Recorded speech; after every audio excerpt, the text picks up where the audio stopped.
Evolutionary.org podcast coming your way, episode 559. In this one, I'm going to interview Mobster. We're going to talk about powerlifting and golden era of bodybuilding. So let's get right into it. So first off, Mobster, what makes it the golden era? I'm assuming that the golden era in your eyes is the 70s, but is that incorrect? Is it the 60s and two, or is it up to the 80s? I would think it depends how old you are, Steve. So I would say, in terms of the whole pumping iron vibe, yes, the 70s would be arguably what most people would agree to be the golden era. So Steve and I were talking about in a pre-show, and we say, what makes it the golden era? So here's my thoughts on why people think that. Now, this is a sense of perspective, guys. 20 years from now, we might say that 2023 was the golden era of bodybuilding, and we might have a very good reason for thinking that. But as it stands right now, we're going to say the mid-70s. The question is why? Probably because bodybuilding started to mean that you could earn a buck in terms of, going from $1,000 Mr. Olympia winners to 10,000, 20,000 and 30,000 and actually make a living when it was difficult. I was thinking specifically, and there are places all over the world. Every country's got one. We've got one. But the West Coast and specifically California. So the dream, it might not necessarily be the reality, but the dream is you went to the West Coast because we'd have asked you. So that was dream number one. That's going to be a golden thing right there. You get to live within 5 minutes, 10 minutes of the beach. There's a lifestyle for a bodybuilder. Then you're training in the what we would might arguably call the first hardcore gyms owned by bodybuilders. Who couldn't? The dream for any bodybuilder, I would argue this was still the case now, would be to jump in a time machine and go back to the original golds and be able to train with Arnold and Franco like the scene you've seen in Pumping Iron. So here's another thing, guys.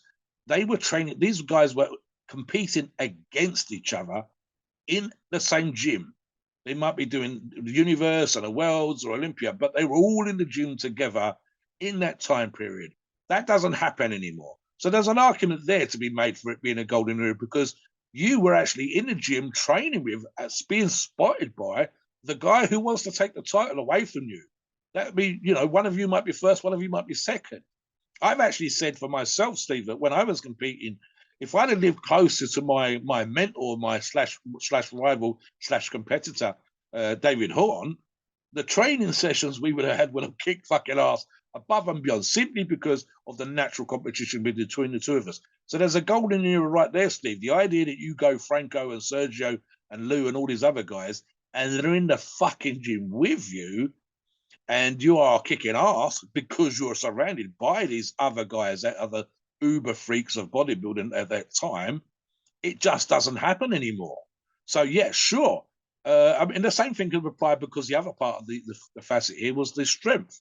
And the strength, again, guys, the suits, they were doing stuff with suits way back when, where they were wearing tight denim or tight canvas and so on and so forth. But these weren't powerlifting shirts, they weren't squat suits, and the wraps were, my best bench press, Steve, was done on a pair of sleeves I got from Boots the Chemist, way before I was buying the super duper sort of sleeves, the elbow sleeves, knee sleeves, etc. you can buy from specific companies. And so they were using Ace bandages back in the day, and they were still doing 1,000-pound squats, still doing 700-pound deadlifts, still doing 700-pound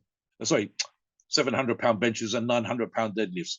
And some of their training was, especially the powerlifters, was kind of shit, Steve. Some of the greatest strength athletes of all time, stuff they were lifting rocks and barrels with rocks in, and kind of fucked up shit. Racks were made out of wood. So you go, how is that the golden age? Because these guys still produced some of the strongest lifts you've ever seen in your life now. And if they put the suits and they had the equipment that are produced now and available now, triple ply this, double ply that, monoliths and the like, then they would do bigger squats and bigger bench press and bigger deadlifts. So arguably, with very little for the powerlifters equipment and the support equipment, they were producing some amazing numbers, which still are outstanding to this day. And the bodybuilders were living a lifestyle, regardless of the drug or no drug use, that is positively something to be envious about. Literally, the idea that you're sharing a flat with a buddy, you live 5 minutes on the beach, you go to Gold's Gym, you sunbathe with your mates after training, you're all eating together. That doesn't happen anymore. We're more competitive. There's more money involved. There's more, or people just don't get on in that particular way, and that's part of the lifestyle that's created by Instagram. It's just the modern way of living, and so on and so forth. What do you think on that particular subject? Well, I mean, back in the 70s, there weren't that many gyms. If you wanted a gym, you have to either go to a big city or you have to drive hours to get to a gym. Now, in the United States, there's 113,000 gyms across America today. So there's a gym on every corner. So, and everybody and their mom wants to start a gym. We've got moderators on our forum who have started gyms and who have owned gyms. We have two moderators right now on our forum, Dylan and JP. They both are gym owners. So it's just amazing how many gyms there are today. I think everybody's dream is to, like, one day I want to own a gym. Then they own a gym and they're like, I want to get the hell out of this business, you know? So it's kind of like the gym that I've actually been associated with, they've actually started a GoFundMe page just to stay in business. So I just think it's incredible how many there are today. That's like a huge industry in America today. And they kind of they're just in the 70s, it wasn't like that. You had, you know, in all of Los Angeles, you probably had like 10, 15 gyms back in the 70s. Now, just in Los Angeles today, there's probably like 5,000 gyms. You know what I'm saying? So it's fucking nuts. So yeah, how was it in England compared to the 70s to today when you were growing up? Oh man, when I first become interested in training, all the magazines do this, and you don't realize it because I was only 15, 16, 17 years of age when I first got into it, 15 specifically, and I was probably 16, 17 when I started buying the magazine. So my problem, and it sounds a bit silly now, Steve, for some particular reason, there was a publisher called David Williams who competed, and he had a series of magazines, one of which was quite famous in its own way, Bodybuilding Monthly. But he brought out two other magazines. One was a strength athlete magazine called The Strength Athlete, and one was something else, which the name of which escapes me right now.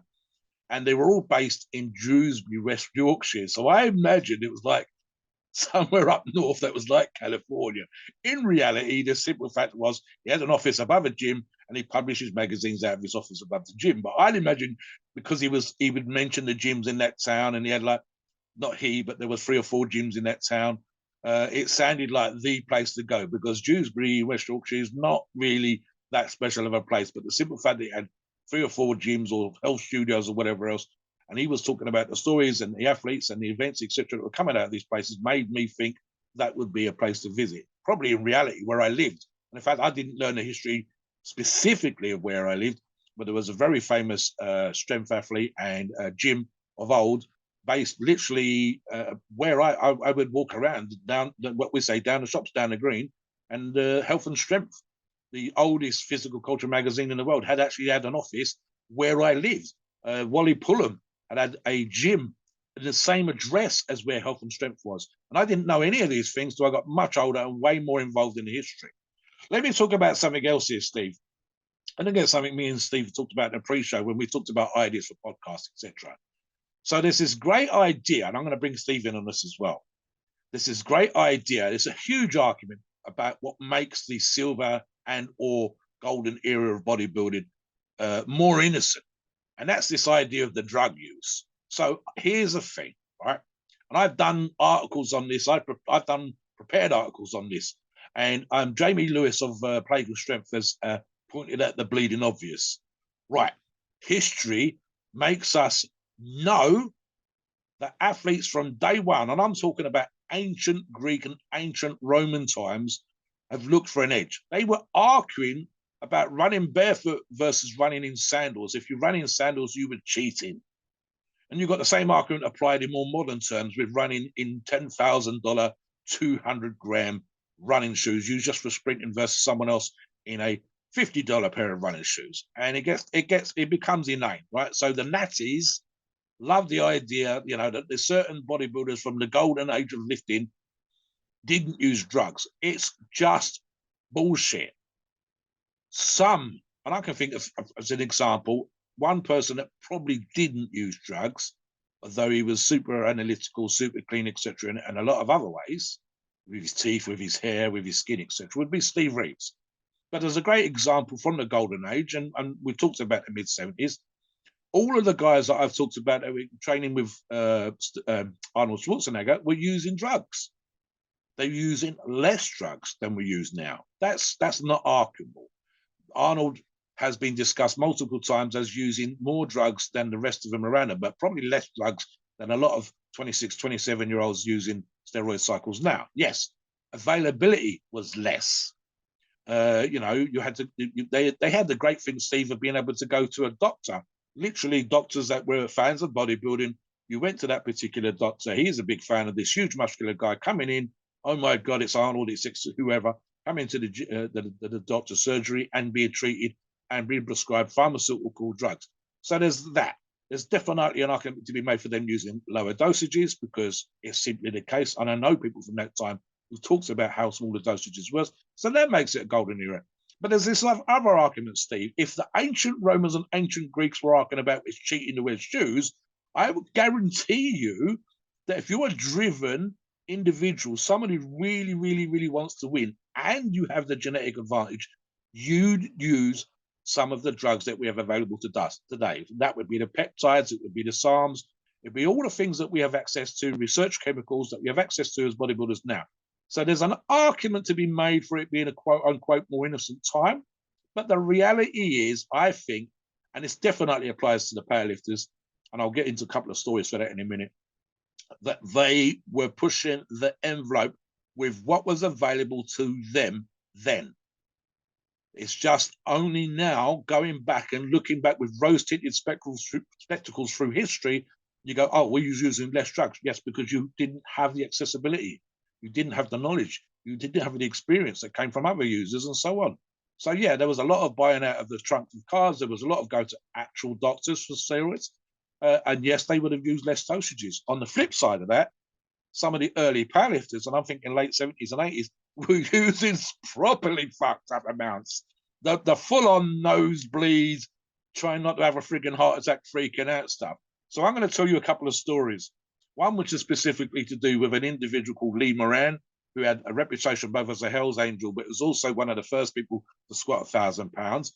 And the other one is a very well-known, I'm not going to name him, but he's a former World Strongest Man winner, powerlifter, strength athlete of repute. And I mean of repute in a very positive way, but a particular story that I heard, which may or may not be true, but let's just say it's indicative of what the guys were doing at that time. So there might be an argument to be made for the golden age of powerlifting being more innocent, but here's what they were doing. So let me deal with that one first. They used adrenaline, Steve. The hormone that your body, the drug that your body produces when you get into a fight, that makes you either punch the person back or run the fuck away. It's one that saves you from the danger in nature. And these guys were using it to squat. And the example I'm thinking of, in this person I'm thinking of, the story goes that they'd got hold of the little vials that the army uses. And you've seen these in the movies, guys. Someone's just been shot and they literally punch or appear to punch a drug. I'm trying to think of the particular, the painkiller into their body. The other drug that they would have, and these are to treat particular medical conditions in the field while you're getting shot at, etc., all the time, was adrenaline. So they got hold of these things. I think they come in like a little cardboard tube with the plastic vial, etc. side, and you literally pull off the end of the tube and kind of punch it into the body, and it shoots a certain amount of, I think morphine was the other drug, into them. So the story was that this particular athlete goes off into the toilet, the men's room, and jabs this adrenaline into his thigh, up underneath the squat shorts or whatever else. And naturally, because it's adrenaline, he has what it probably feels like the world's worst anxiety attack, because he's kind of calm, although he's focused on what he's about to do, which is go out and squat nearly 1,000. I think it was 900 plus pounds. But he's having a freak out in the toilet cubicle because the adrenaline's going through his body and making him feel like he would on adrenaline, shaking and ready to run away or punch someone in the face. And you're in the toilet cubicle. So he freaks the fuck out, Steve, and starts smashing down the panels between one cubicle and the next. And his buddies have to come in, lift the door off its hinges, grab him by the scruff of the neck with his eyes all bulging and shove him out towards the lifting platform, where he immediately headbutts the bar, gets all kind of crazy looking with red eyes and with borderline nosebleed, gets under the bar, grips it like a motherfucker and squats the 900 plus pounds. So they were doing fucked up, crazy shit. The other story, and again, Lee was a Hell's Angel, and there are stories about Westside Barbell. I can think of Louis Simmons getting into a fight with one of the lifters there, and they literally had each other around the throat. And they were going for the whole, like, you're getting in my way, etc., and kicking ass and so on and so forth. When you're talking, Louis Simmons was a big enough motherfucker, 275, but I think the other guy was well over 350, close to 400 pounds. And Louis talks about being able to get his thumb or his hands underneath the other fella's hands, jerking him off. And instead of going on for a full-on crazy fucked up fight, immediately stops what they're doing, flops himself down on a bench press and carries on as though nothing had happened. But it was that kind of fucked up scene that you can imagine. And this stuff was going on. So the story with Lee is thus. He was one of the first to squat 1,000 pounds. And what happens is that they brought the wrong kind of weights, these thick 100-pound weights. There was thin ones, there was different weights they could use, but they'd brought the wrong kind, and the bar was shit. It's not a squat bar. So it was a normal bar that they were using, probably brought, online, or whatever the verse was back in the day. But it's not the long bar with the better collars and the thin weights on. And these 100-pound plates are thick as fuck. So they could only get 4 of these 100-pound plates on, and then a few little weights on the end.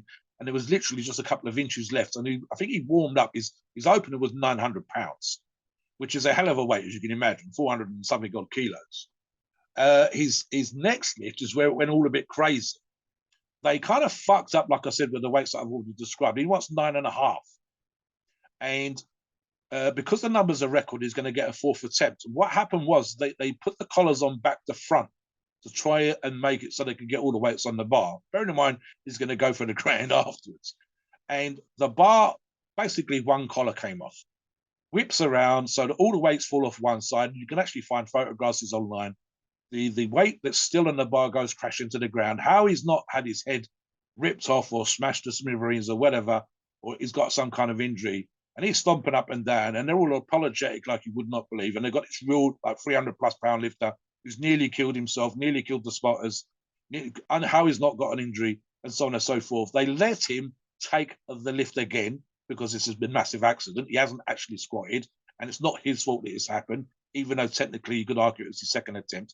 And he squats it, and the crowd goes wild. And then he asks for the 1,000 pound, which he then gets. So there was a bunch of stories that came out of that kind of stuff.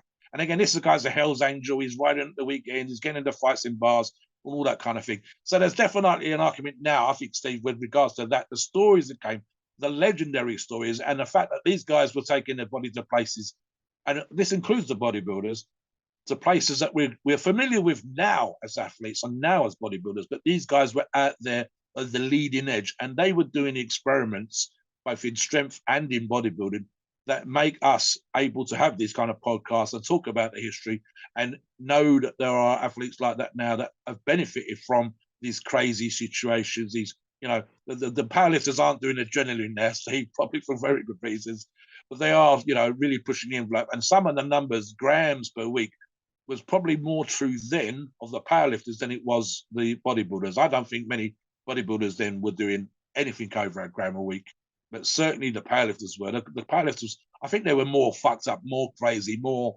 sort of something matter with them in the head. What do you think, Steve? And ask me some questions by all means. Yeah, buddy. So let me ask you this question. So athletes looking for an edge. Now, a lot of the old school bodybuilders claim that back then the guys were natural, the guys didn't cheat, the guys, everyone now is being lazy, they want a shortcut. But we talked on the pre-show about that. Do you agree with that? Because, and what are some of the interesting things that guys were doing during the golden age when they were powerlifting to get an edge over their opponents that we look back on and kind of laugh? I would say, Steve, absolutely everything. One of the people that I mentioned at the beginning of the podcast, Jamie Lewis for Plague and Strength, did a great post on Instagram, and they've actually referred to this on the forums. And I think I said something like, lifters of old were doing fucked up shit, or words to that effect. So here's an example, right? You can go all the way back to Victorian times, never mind ancient Greeks, ancient Romans, like I've already said, and find examples of cocaine-enhanced wine that was being used by athletes like cyclists and the long-distance runners and walkers to get them through these 24-8, 48-hour, 3-day marathons. You had stuff back in the day where you had these dance-a-thons where people were literally, there's clips of film and they're more or less leaning up against each other, propping each other up, and kind of trying to do a dance and doing it for 4 fucking days to win $1,000. Cyclists and walkers, race walkers, that were using coke or cocaine enhanced wine. That was, of all things, would you believe, Steve, approved by 2 popes at the time. The athletes that were using amphetamine sulfate, speed, and other drugs. And again, like I said, we're not just talking methamphetamine, we're talking about cocaine, heroin, other fucked up shit. Just for example, to win a sovereign, walking around a circuit indoors, having to do 1,000 laps of this building to win £100, 100 guinea bet with a buddy and all this kind of stuff. And they were taking drugs to do that. You don't stay awake for 3 days, 4 days and walk 1,000 miles or whatever the fuck they were doing back in the day without drugs. And a great example of this, even just using the steroidal argument, right? And I go way back to ancient times again. So there's this great argument that was innocent and we didn't use drugs. So they were eating bulls, testicles. This is the great ancient Greek one. Athletes had even more reason to use drugs then than we did now. And here's why. So number one, if you represented your town in somewhere in ancient Greece, and they sent you to the beginning of the Olympic Games, it was a big fucking deal. The mayor or the elders, the leaders of the town would come to see you off. It was a parade. All your neighbors would wish you, come on, Joe, go and kick ass, come back with a medal, come back with a trophy, come back with first place. It was a huge fucking deal. It still is in some places, where even in modern times, Steve, and I'm going to think of a relatively modern lift, when you come back, they gave you a fucking car. The town has bought you a house. Equally, and this is especially true of the times I'm on about, if you come back and you lost, worse, you came back last, people didn't fucking talk to you, man. You were like blacklisted and shit. You'd find it difficult to go down to the local equivalent of the local shop. You was like become a non-entity. They didn't want you to come back. Some of the athletes didn't. They literally didn't go back to the town because they were so ashamed. And then there's no argument to be made. We know this was true of the Roman gladiators. They were eating hormones. They were all in their minds. They were eating hormones. They ate the essence of the animal. What do I mean by the essence? So they thought that if you ate the heart, you had more heart, meaning cardiovascular ability. If you ate the brains, you were more intelligent. If you ate this organ, and the classic one for this thing was bulls' testicles. The idea was that eating bulls, they didn't know what testosterone was, but if this bull weighs 2,000 fucking pounds and he's fighting the other bulls, and it gets killed, and I eat his bollocks, I eat his balls, then I'm going to the essence of that 2,000 pound aggressive bull, and I'm going to kick ass when it comes to wrestling and boxing, fighting in wars or whatever else. And again, I can think of the berserkers and the Vikings. The rumor have it that they would take drugs or get high or get drunk before they went into battle. First off, it dulls your senses, but equally, there's plenty of times we know of people that get drunk and have crazy fucked up fights, and you care less about dying when you're pissed than you would when you're sober. And they were using a bunch of other drugs. That literally, ancient Celts were doing this stuff and they're getting high and drinking mead and doing all these kind of fucked up things. So this argument to be made is true in regards to accessibility and dosages. That's probably true.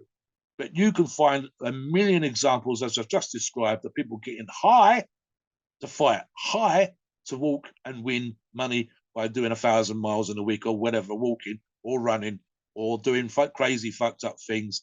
And the idea somehow that athletes of that time were more innocent, more naive, is bullshit. And I've specifically gone to historical, one called the Oscar Heidenstam Foundation dinner. Doesn't happen anymore. And there was a fellow there called Dr. Ken Leo Rosa. I think this is the right way of pronouncing his name. And he'd had the experience of being in the car with Arnold when they went out chasing skirt. Dr. Ken Leo Rosa was a great pianist, a decent singer, and obviously someone that trained. And it was one of those things where the guys got together after the gym and they went out to a nightclub, they went out to a dance hall, and they were driving around half drunk, singing their heads off, chasing after the girls and flexing their muscles. So they were doing no more and no less than the stuff we do now when The skinny fit trousers and the skinny fit shirts, and we're flexing our pecs and flexing our arms and going down the nightclub, and especially after we pumped our arms, and that's with or without drugs, doing exactly the same thing. And arguably, Steve, probably drinking more and smoking more. And Christ, you've got Arnold in quote unquote the golden age, in a more innocent time, smoking a joint on camera in one of the outtakes from Pumping Iron at some party, the one that you see at the end of the movie. So they were doing the same stuff as us, and they would do the same things that we do now, whether that's peptides or growth hormone or IGF or any even more the more fucked up stuff. And again, great example of this would be at that time, and this is a maybe good argument for being the golden era, they didn't have the accessibility to trend that we have now. And as we've discussed in other podcasts, Steve, when trend made its way onto the scene, it kind of changed the game. So would Arnold and his other athletes at that time have taken trend? They will argue now, hand on heart, that they wouldn't. But I would say that they're lying to themselves, purely and simply because it becomes the man that Arnold is today, from politician and actor and all the other things, and he's an older he's older than me, I think he's 70 odd years of age. His perspective as a person now would be different. But when he was kicking ass, when he was in his mid-20s and early 30s, he was a driven, kick-ass athlete, wanting to dominate the other athletes, wanting to dominate the sport, take the sport by the horns. He talked about taking over the federation. I think at one point he put on the Mr. Olympia and later the Arnold competition. He promoted events. He talked about bodybuilding when he was an actor. So he really, really, really liked the sport and wanted it to be really, really big. But it makes him super driven, super whatever. And the idea that if he'd had accessibility to training, he wouldn't have used it, I said that's a lie. The 70-year-old Arnold won't use it. The 25, 30-year-old Arnold would have fucking jabbed that, same as every other motherfucker does now. So yeah. What do you think on that? Yeah. So let me ask you this. Question.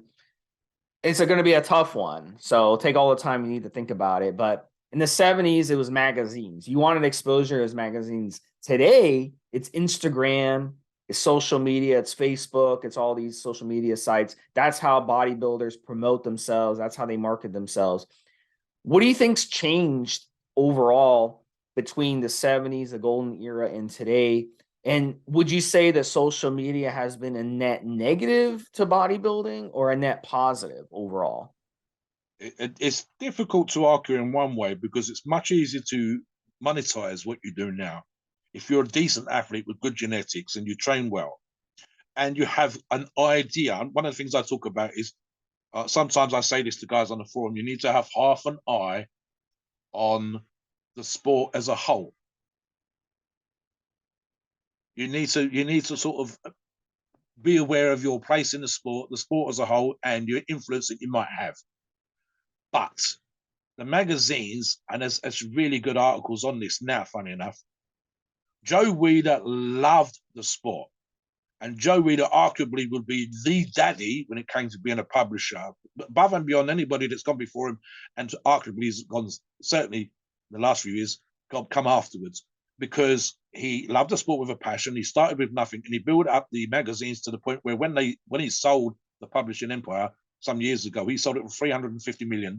So he certainly made it valuable to the person that bought it from him. Unfortunately, that was the time when magazines were starting to die, so he sold at the right time. He even talked about buying them back afterwards. That's how much he loved it. But what he was also doing is he promoted an idea. So what I talked about, having that sort of place in and perspective, half an idea of your place in the sport and the sport as a whole, is that sometimes as individuals, we're kind of selfish. But what you really want to do is you big up not just yourself, because you're trying to monetize and make a living and, buy that car and buy the house and look after everybody, but you're also trying to big up the sport as a whole because that benefits you. And Joe certainly did that thing where he sold the readers of the magazines a dream, the Californian lifestyle, that golden age. So I would say then, if you look at the magazines at that time, there was always guys on the beach or on a mountain that have girls draped over them, and they'd be driving around. Yeah, I think the great one for Tom Platz, driving around in a Corvette, and so on and so forth. So yeah, the promotion and the idea that the sport was amazing. Sometimes it was a bit of a struggle that you wouldn't see in the magazines, but as often as not, these guys had it together. But certainly the age of Instagram allows you to do that for yourself, to monetize it for yourself. But you still need that sense of perspective. You still need to know where your place is in the sport. And if I do it now, Steve, my influence on people now is going to be the thing that when I die, people can go back and say, oh, Mobster loved it. He knew the history of it. He promoted it. And he always loved it right to the day that he dies. And that should be kind of half, the back of our minds. When you do this podcast, we're trying to benefit our listeners in the same particular way. We're putting the stuff out there. There's money to be made in the sport, for the forum, etc., with advertising and sponsors and all that kind of stuff. And equally, those people, the bosses, the sponsors, and ourselves, we love what we do, the same as the old guys used to. So that's something that we should push more and have more of half an eye on. Please note, we are not doctors, and the opinions are ours. Is our view and based on our experience and views on the topic. A podcast of informational purposes and entertainment only. The freedom of speech and the First Amendment applies.